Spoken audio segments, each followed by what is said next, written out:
So, hi everyone, welcome back. You might notice that we're all wearing the same clothes, and that is because we're recording it one after the other.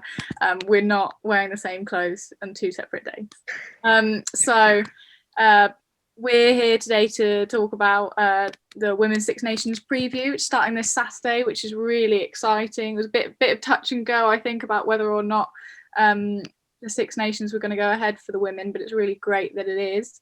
We have to point out, though, that it's in a new temporary format because of COVID, which will be our first starting point for our discussion today. I'll briefly explain that the format comprises of two pools of 3 teams, each team playing one home and one away fixture. And then once the pool round matches are complete, the teams face off against the opposing ranked team from the other pool in the playoff matches. So that's roughly how it will go. I think that, have they all been announced yet? I'm pretty sure that the first one is England-Scotland. Yeah. Go against, yeah. So to start off with, we'll quickly discuss the new format and how you think that's going to impact the game, whether or not you think it's justified. So from my perspective, obviously somebody that's been watching women's rugby, been in and around women's rugby for the last season with all the additional work and stuff I've been doing, I think it's one of the initial reasons they went with it was because obviously the World Cup was still supposed to be happening this summer and they wanted to have a shortened schedule for the Six Nations, COVID compliant, get teams up to scratch, get teams up to match fitness. And then let's not forget, Ireland, Scotland, Italy have still got to play each other in a round robin to actually find out who qualifies for the World Cup anyway. So that was one of the reasons as well why it had been shortened to the best of my knowledge. It's a difficult one because, I mean, let's look at the positives. We're getting some international rugby, which is brilliant, and that's what's needed. But I know a lot of the players aren't particularly enamoured with it. Mo Hunt, so England scrum half and Gloucester Hartpury scrum half, has said she's not the biggest fan of the format. And just for those watching, Elise said about the pools. Pool 1 is England, Scotland and Italy, and Pool 2 is France, Wales and Ireland. From my perspective, I get why they went with it at the time. But at the end of the day, at the moment, with sort of the climate everyone's in at the moment, it's all about reacting sharply and being able to think on your feet, considering they actually only announced the official schedule for the tournament 2 days ago, which is another talking point in itself. It would seem to me that they certainly would have had the time, especially with these international friendlies being organised in additional weeks as well, England playing France after the final round. There would have been the time to do the full tournament this year. Yeah, it seems like it was an idea. It was a good idea to start with what you said about the way that things were stretched and the fact that the World Cup was still going ahead. But as it is, there's no reason to keep it in that way, and it actually means less games, and it means overall less international games, which just isn't necessarily a good thing. Also, how were do either of you know how the two pools were decided? Because it's quite interesting the fact that they only get to play against those two other teams. There might be a team that they would have preferred to play against there in the other. For example, England, France, maybe. So I'm interested if either of you know how those were decided. I think very quickly, sorry to jump in, Elise, it's one of those where, again, like you said, Stanley, like Italy against France in the last few years in the women's game have had an absolutely phenomenal, getting the words out, like an absolutely amazing record, and they're not going to be able to play them this year.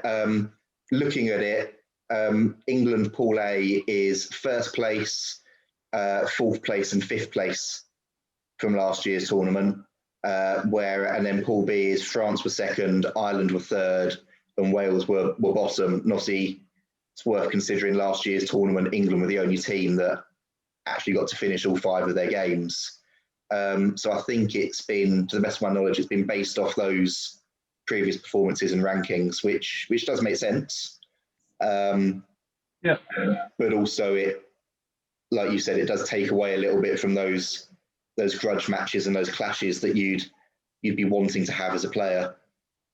Yeah, well, I think I understand what they're trying to make sure that they get the best teams out on top in the end to have those competitive games. But I think it is a shame. One of the exciting things about these tournaments is the possibility of the underdog coming through, and I think that's so true in the women's, that it is such a developing game. And we'll move on to talk about England and their prowess the past couple of years. But you know, the women's game is known to have those teams developing, and everything's always changing. So I think that is a shame, and you're going to lose an element of that this year. I think that my view on it, I stand a little bit further with Mohan, I think, in that realistically, if it was the shoe on the other foot and this was the men's game, would they have sorted it out and worked it out? Yes, they would have. I think that it's such a shame, especially like Harry was saying. I don't know if we've introduced that all of the games will be available on iPlayer, so having that is really exciting. So it's a shame that the games are going to be cut again. I think that they definitely could have sorted out the provisions in order to go ahead with a full tournament. I think that it reflects the value that they place on it, and also I think that in the Premiership as well, that if they really wanted to, they could have established better testing, better provisions for the women's game to have. Stanley, there's regulations in the Premiership basically where it's 2 35-minute halves, and they've cut down scrummaging and that sort of thing because of COVID. And I think if they really wanted to, then they would have gone ahead with it, and they could have done it, but they didn't. So you know, there's all of the argument about and that sort of thing. But I think with the amount of importance that the BBC especially is trying to project, and like it's trying to say it's placing a lot of importance on the women's games and women's sport in general. But if it actually was, and if it actually was a focus to the extent that they're suggesting it is, then there's no way this would be happening. There's no way that the games would be cut down. It doesn't feel like a Six Nations if it's going to be in a tournament structure in that way. So in that sense, there's not a chance that they would have done that if they were actually placing the import. I know it's not the BBC's decision to do it, but as in general, people are trying to push women's sport. So if they were doing that to the extent they're saying they are, there's not a chance that it would be in a tournament structure. I suppose that's a question then to the two of you. Is obviously we've only 3 games this season, potentially not playing other teams. So England most likely won't play Wales and Ireland this year. Would you still count it as a 3rd consecutive Grand Slam if England do win all 3 matches? It's a difficult one because it's not the Six Nations. And Simon Middleton, the England head coach, said today, like, he understands it, but he's a purist. And he wants to be able to have those purist rugby values of the Six Nations being a full 5-match tournament, and the team that wins all 5 games gets the trophy. As a fan of Wales, I'm not going to allow English fans to say they've won a 3rd consecutive Six Nations if they don't beat Wales and Ireland. Because 1, I want to be a dick about it, and 2, technically they haven't won a Grand Slam. So I can see why this would frustrate players, because England no doubt will go on to win all 3 of their games. In my opinion, from what I do know about women's rugby, there's not a chance that anyone's really going to beat them in their current form. So it's a shame that they're not going to get the chance to win a Grand Slam. I think that I think England can play everyone. I think they're in a really good position, and I don't think they'll take any joy if they do come out of this with all the wins that in pronouncing that title. And I don't know to be honest whether or not you would consider it a Grand Slam. I hope that they would go on and prove themselves in the following years. But you know, as someone that is obviously a fan of England, but also I really enjoy the progression of women's rugby, it does hamper it a little bit, and we are missing out. And I think that England, like I said, would want to have the opportunity to show what they're worth against all of these teams. So I think it's one of those things where, like, well, you take what you can get. At least there are games. At least it's happening. But yeah, it's dampened for sure. Especially for a team like Italy, who, obviously 2019 was the last completed tournament. They came second. Year before they were fourth. Year before they didn't win any matches. So Elise, you were talking about the upward progression in the women's game of different teams, and how obviously we see different teams rising to the fore in women's rugby compared to the men's game. There's a prime example of it, and they're just not going to get that opportunity, because you would expect them to lose to England. Scotland, you think actually would be a really competitive game with the squad that Scotland have been able to select for this tournament, but then they're not going to get those games against those other similar level sides, and against France, who have had so much brilliant recent success, to actually find their true standing and their true place in the European women's game at the moment. And that is a disappointment. But I think one thing, obviously we've touched on it, all of us already, but one thing I think that is a massive positive is the coverage of the tournament this year, with the matches being on iPlayer.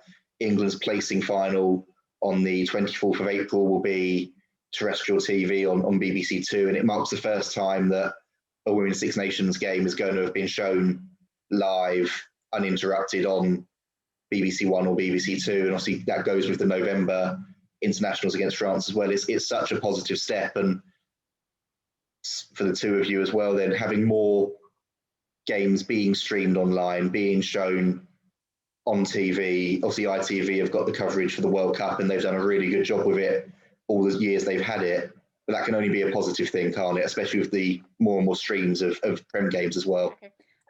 Yeah, I think it's really exciting. I think it's great. Obviously you've got the core internal fans that are always gonna want to see that, and it's great for them to look at, and it's really good for young girls to aspire to. But I think it's also really important to have that validation on a platform like that, on iPlayer, but also, you know, on terrestrial as well, that to show people that, you know, it is progressing, and it's coming, and, you know, there's not a lot you can do about it. And for people that maybe aren't as aware of women's rugby, it's great just to have it on the programme, and for people to be able to see it and think, oh, you know what, I'll sit down, and, you know, you don't have to go out of your way necessarily to watch it, and that's how you start to get more and more fans and more people being invested. And I think that also it's just, women's rugby is different to men's rugby, of course. It's completely different tactics, completely different level of physicality, so everything changes, but it's so exciting in its own way. And I think that hopefully if more people get to see that, and see that it is different from the men's, you know, actually Italy are quite good in this one, so it is exciting having the two. And if you're a rugby fan, then the only thing you can say is that more rugby is great, no matter who it is. Having more to watch and more excuses to spend your Saturdays doing nothing, then. Stanley, for you then on that as well, obviously talking about the terrestrial TV, as a rugby fan, as somebody that's got a keen interest in the sport, just that opportunity to be able to watch more live rugby and more international rugby straight off the back of the men's Six Nations, straight into another set of high class international rugby to watch. Like Elise said, it's really good, and it's about being a rugby fan at the end of the day and just enjoying watching the sport live. Yeah, absolutely. It's at the end of the day, well, to be honest, it's never bothered me what I'm watching. I'll support, as long as it's my team or my nation or whatever, then I'm still going to support it just as much. So yeah, for me, it's just brilliant. I'm just a rugby fan or just a sports fan. So I'm not only a men's sports fan or whatever. So yeah, I'll watch the games and I'll enjoy them and I'll love it. It's gonna be great. Hopefully Wales can actually win something this year, but you know, we'll see. Maybe I'll just have to take the men's and run with it, you know. But yeah. So I just think more rugby at the end of the day is a winner, even if it's not in the structure that we maybe would prefer it to be in. On Wales then, Elise, just very quickly, obviously they've got a new coach this year, Warren Abrahams. He's picked a squad entirely of players from the Allianz Premier 15s. There's a couple of extra Chiefs girls in there as well, but it's a really exciting team. And see, Wales in the women's game have been proverbial strugglers for the last few years, sort of down there with Scotland. And in effect, we're talking about, seeing the show earlier, we were talking about Italy holding down the trapdoor in the men's game with Georgia above them. In the women's game, it's Scotland and Wales trying to, well, not prove their place, but improve themselves, especially with a country like Spain knocking on the door with how much they dominate the Rugby Europe Championship in the women's game. So for them, with Wales, with a new coach and a really exciting squad as well, it's an opportunity for them to develop themselves and move forward and prove themselves as well, isn't it? For sure. I think that obviously having the ex Chiefs girls in there is great, Neve Terry, and that'll be really great to see. I think with all women's rugby that it's still young, so everything's still to play for, to tell you the truth. And I think that teams can accelerate so quickly in when they get it right. And that it's just exciting to be able to watch them develop. And you're right, I think that, well, especially Scotland has been really quite on the back foot, but I think that maybe this round we kind of talk about whether or not we consider it proper or whatever, that if people are right, we're discounting this and necessarily as the Grand Slam or whatever, just taking this year as a really good opportunity to develop is fine. And I think that those teams, I think that the more and more everything develops, and that, you know, you say that they're taking them from Allianz 15s and everything, that we will see that development pick up. And I have, to be honest, every confidence that I think that Scotland and Wales will become really competitive, if not in the next couple of years, certainly in the next 5-10 years. And it's that element of professionalism as well. So for those watching, England are the only fully professional outfit in the Six Nations. Everybody else is semi-professional and part-time. Sinead Harris, who plays for Worcester, off the top of my head, yes, she does, and the Wales captain this year, said in their press day that they've been promised that they will be going full-time in some form in the next couple of years. And obviously the men's game is completely full-time at top level, at international level. And for the women's game to develop, even if it's just central contracts to start off with, like England have got, that's what you need to be able to raise that standard. And Stanley, for you, I suppose it's a question as a keen rugby fan looking in on more live rugby. You need all of those teams to be as professional as possible, don't you? And at least being able to pick from fully professional players to keep a level playing field. Yeah, I didn't actually know that. I knew that. I thought it was one or two that were semi-professional, but no wonder England dominate in the way that they do. I think, I think the quicker that all of it can be made professional, because there's things like, for example, English. I'm going to use my history student knowledge here. The women's football game was actually people were far more interested in going to those matches in the 1920s and 30s, I believe, than the men's game. So then it was shut down and women's football wasn't allowed to exist anymore for quite a long time. And then when it was brought back, and that once again is coming now, and people are watching more games, and eventually it'll probably either come to about the same level or tip the other way. And hopefully the same can happen with rugby. There is no reason that one should dominate over the other. It did in the past because for quite a while it wasn't considered proper for women to play in whatever manner of different sports or etc. But in the current day and age, there's no reason for there to be any disparity between the two. There will be for a while because media coverage is so different. So the money involved in both games, this is with football and rugby, is vastly different. But eventually, hopefully, that disparity can narrow and we can actually be in a place where both are very enjoyable and sports that can be watched at an equal level, have equal coverage. And yeah, hopefully that can happen in the near future rather than it being a long way off. It's one of those where, like you said, I think the appetite is certainly there. When England hosted France in a November international at Sandy Park back in November 2019 now, probably best to forget 2020. But there was just shy of 11,000 people there. There was a similar number for the Italy game in the Six Nations that year as well. And like you said, the appetite is there for it.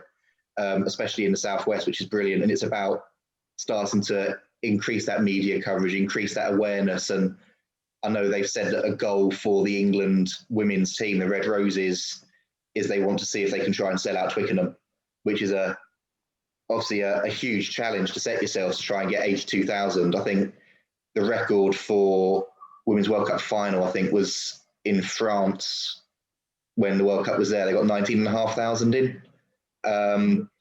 But I think they're certainly achievable and attainable targets to set themselves once fans are allowed back in. And it's like you said, it's about growing the game and growing the awareness and the media presence. Obviously, we are an Exeter University channel. It would be wrong if we didn't plug Exeter University in some way. And there's 6 current or former EUWRFC players that are selected this year. So to quickly rattle them off for you, England's squad, Simon Midgston's named 38 players. 5 of them are Exeter University. So Meryn Doige and Flo Robinson both currently play for Exeter Chiefs and have been shining for them this season despite their tender years. They're both current students at Exeter and they've been selected.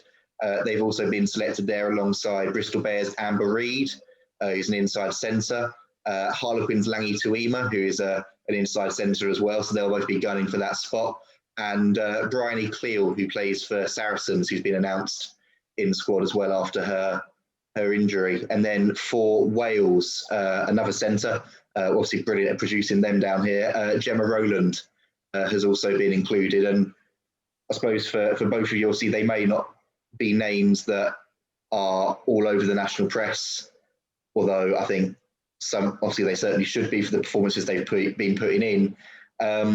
But it's brilliant for the university, isn't it, to have so much representation on that international stage and just showing how much of a brilliant job the likes of Jo Yap before her, Poppy Leach there now, Keith Fleming, Rich Hodges, giving them all a shout out. The work that all of these people have put in to get these players to that level is fantastic. Well, it's just, like you say, it's just testament to Exeter and to the setup that we have here. It is amazing, and I think it's really great also because Amber Reid is very seasoned now, and it's amazing to have that consistency all the way through. With you mentioned Gemma Rowland as well for Yeah. Wales too. So to have that, and then Langi, who left how many years ago now? 2 years ago. Last year doesn't feel really real. 2 years ago. But to also have Meryn and Flo, I know they're more development, but it's really great. And I mentioned it in the other episode, to have that young talent coming through, and they do a really good job of integrating those girls and looking to the future as well as the present. And to have those girls still, Flo is in her first year. So she hasn't even played for the uni yet. She hasn't got the chance to, and Meryn's in her second. Just having Exeter as a hub like that, who's still pushing out those players who are still going into the Prem, so many of them, and now into England, it's really fantastic. And we have to sing the praises to the setter for Exeter. And I think as well, so you just focusing in on that a little bit more as well, incorporating men's and women's. I think last weekend there was 23 either current players, alumni, or players that have been at the university at some point across the Allianz Premier 15s for the women's, the Gallagher Premiership for the men, the Six Nations Rugby Europe Championship, and the Green King IPA Championship. You have 23 players that have represented either the men's or the women's club. And actually, I think the majority of them were women's players. I think there was 4 turning out for Chiefs, there's 4 turning out for Bristol as well. I know we keep singing the praises here, but it's testament to the work that goes on behind the scenes and how brilliant Exeter is as a place for pursuing those opportunities, if you like, to get into high performance, to get your degree, to then move forward and get those opportunities in the club game or the international game going forwards as well. Yeah, it's I didn't know that. That's pretty astonishing. That's quite a figure to have just from the uni. So yeah, it's very, very impressive setup that we must have here.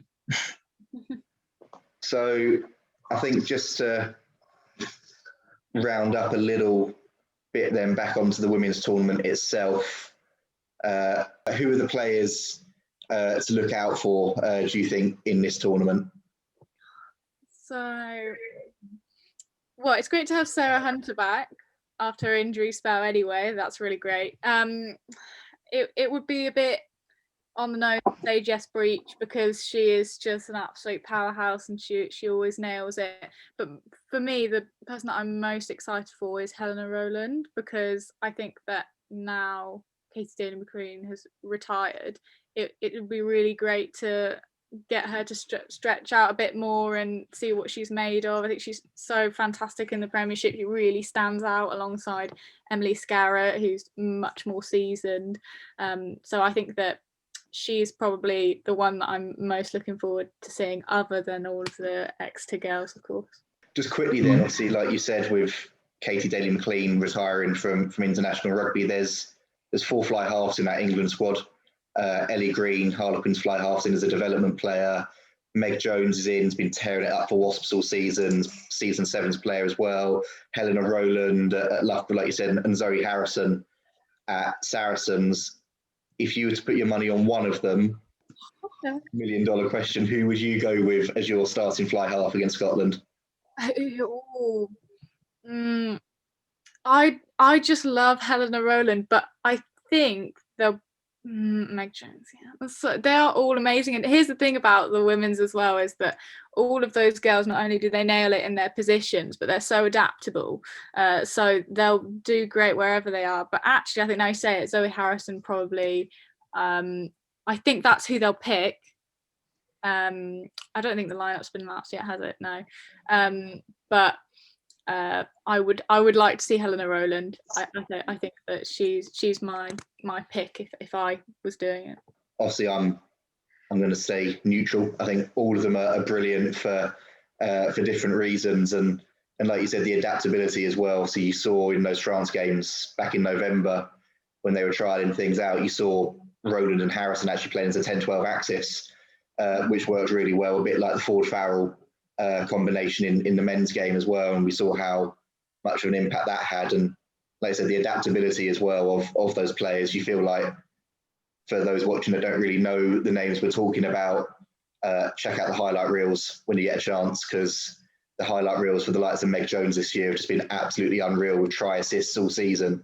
And she's very much a player, if you want to compare her to somebody in the men's game, you'd probably go along the lines of Finn Russell, somebody that can just conjure something out of absolutely nothing, just leave somebody absolutely on their backside wondering where the hell has she gone, and just carve up and set up tries for fun. So I think that's a great point to leave it on, just with a final comment from both of you. Obviously, Stanley, Elise and I have chatted over a couple of the key names there in the key positions, but as a keen invested rugby fan, like we keep saying, just the opportunity for these players to get onto terrestrial TV, to become more recognisable names, to become more household names, like Emily Scarrett has done already, like Katie Daly-McQueen has done in rugby circles. It's so positive, isn't it, for the women's game, that there's all of these different players that are becoming more and more recognisable.